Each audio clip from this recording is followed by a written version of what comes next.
Everybody, it's Zach Thomas again here with 3 Shades of Blue TV. Thank you for tuning in to our series this week as we're unveiling the position-by-position analysis. We put together a little video here with our panel of 3 Shades of Blue correspondents, and we're going to be talking about the small forward position now at the 3. A lot of debate, a lot of talk about this one this offseason and even into preseason, and so we're going to get right into it. So I've got 4 other guys here. You got Steve Danziger, you got Chip Crane, Cameron Simlar, and Anthony Sane. Anthony, don't look so happy. All right, so let's get with it, guys. So Sane, why don't you start us off here? What are your expectations of who's going to start at the 3, and then what it's going to look like from there?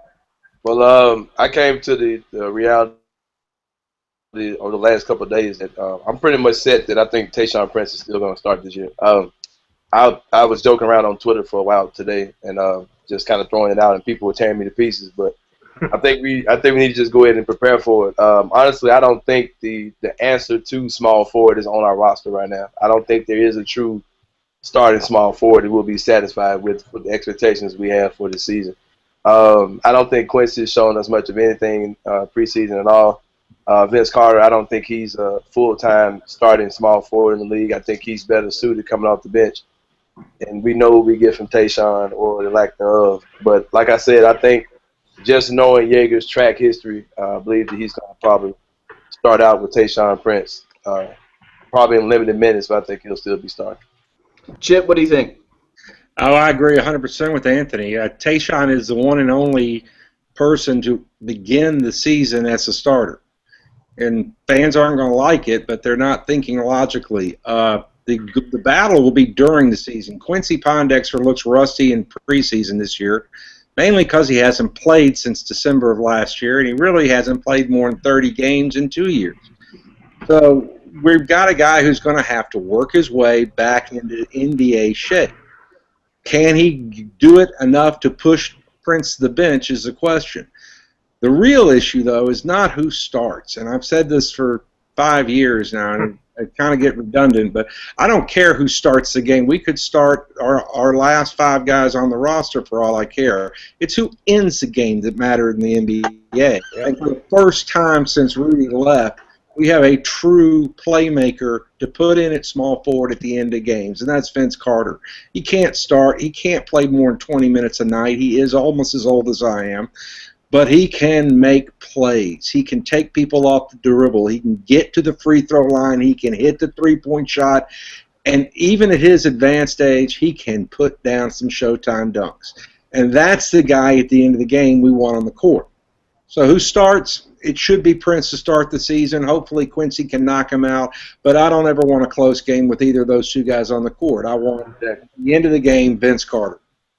Well, I think the thing that's important to note about the start this year, and saying you said something great about expectations, is Jaeger said in the offseason, he said in media days, and then he said multiple times throughout the preseason interviews with media, it's important for these guys to get off to a fast start in games. The fourth quarter, they played great. The first quarter, they were not great. Many times they would start off slow, sluggish. Their defense was great, but offensively, the numbers will show they just didn't start off well. And so I think for the first 6 minutes of the game, I agree that it doesn't necessarily matter who starts overall, because just because you start doesn't mean you're going to play the most minutes at that position. But I do think it matters to Jaeger and to the team to be able to get off to a fast start. So I agree with what you're saying. On Vince Carter being in the game at the end of games, because he's just got that closer mentality. But to start the games off, I mean, is it better? I personally think Vince Carter would be a good guy to start. Put him in the game, let him start the first 6 minutes, then pull him out, put Quincy or Tayshaun or whoever in at that point. You know, is that an option? What do you think about that, Steve?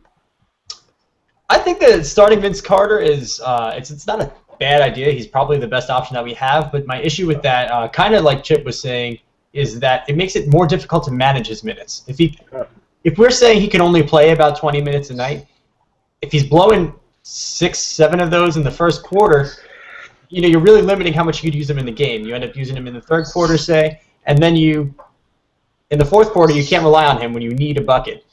But going back to Tayshaun Prince, I think an issue with him is he might be our best option to start at the 3 to start the year, which is horrible to say. But the thing about him is it might not even rely on his play, whether or not he starts.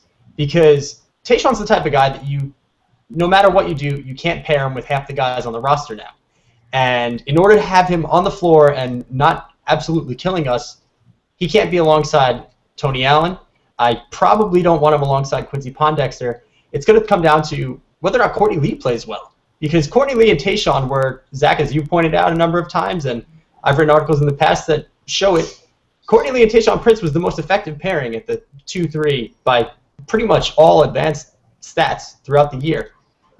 If Courtney keeps playing as horribly as he has in the preseason, then it gets a little bit more difficult to play Tayshaun, and by default you might be trotting out Quincy Pondexter in the first quarter of games, and slow starts might continue. Yeah.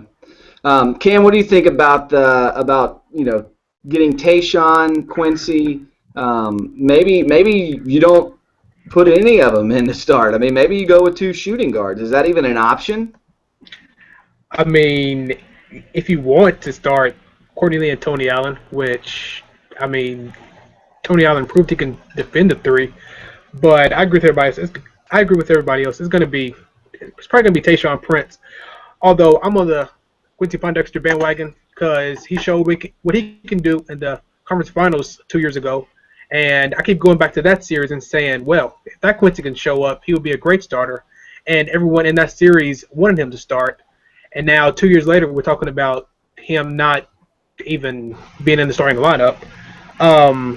But with the 2 guard situation, like you said, it can work if you want to try out Tony Allen and Courtney Lee out there.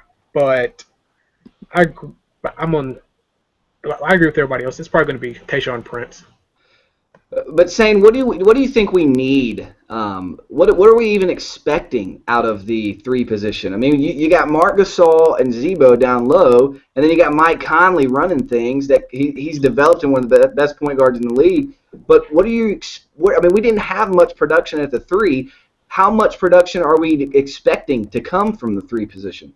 Well, I think one of the things that really hurt us in the playoffs, a lot of people have expectations that are really unrealistic. Like we want this Rudy Gay type 6'9" athletic, can score 20 points a game. We don't need that guy, but something we do need that we actually don't have on the roster is a guy that can be a playmaker on the small forward position, who can handle the ball, make plays, knock down shots when he needs to, play a little defense, something like that. That guy's just not on our roster right now, other than Vince Carter. Now, we got Vince maybe 2 or 3 years ago. He could be that full-time starter guy, but I just can't see him being a starter on this team and being effective the way that we want him to be. Because you got to keep in mind, like Vince hasn't.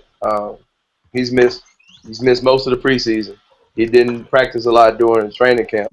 We don't know what shape Vince Carter's in right now, because we were the person I was sitting with at the open practice. We were joking about how we wanted him to jump out the gym. He's not even taking the jump shot. So we don't really know what condition Vince Carter's in. If we could just get a guy who, like I said, can handle the ball, help Mike Conley with the playmaking issues, because that's something, the Thunder were they were constantly able to just trap Conley, and it's like we had nothing else to do because there was no other guys on the perimeter that can make plays. Maybe we could just stretch Jordan Adams out a couple of inches. I mean, maybe that's what we need to do. Okay. Steve, you had something you wanted to add there on Quincy. Yeah, so there's one thing here. I don't know if we could really get this in. It's in an Excel sheet that I have in an upcoming piece, just a little teaser. And the thing about Quincy Pondexter is that he shoots corner threes well, which we haven't seen in the preseason yet. But generally speaking, it's something that he can add to the team that really nobody on the team has a history of doing. Vince Carter is pretty good in that regard, but he's way more effective above the break, just like Mike Miller was. And teams that shoot corner threes are generally efficient shooting offenses. So I have this stat here. The top 5 ranked teams in corner 3 percentage last season were the Miami Heat, LA Clippers, Phoenix Suns, Atlanta Hawks, and San Antonio Spurs. 2 of which were in the finals, one of which, though we hate to admit it, was damn good. And the Suns and Hawks use their efficient offenses to surprise teams that they really shouldn't be beating. And just looking at their total points per shot in general, the Heat of that list, they're number 1 in points per shot in the league last year. Clippers, number 3. Suns, 5th, tied with the Spurs for 5th, and the Hawks were 9th. So all teams that shoot the corner 3 well seem to have efficiently shooting offenses. And it's something that the Grizzlies could really use help in. Last year, they were 26th in the league in corner 3 percentage at 36.9%, and their total points per shot were at 22. 22nd ranked in the league, I should say. So it's something that they could really use help with that Qunicy could add to the team, even if he isn't great in anything else. Great. No, that's a great point. And if I was on Around the Horn right now, I'd bump you up about 5 points right there.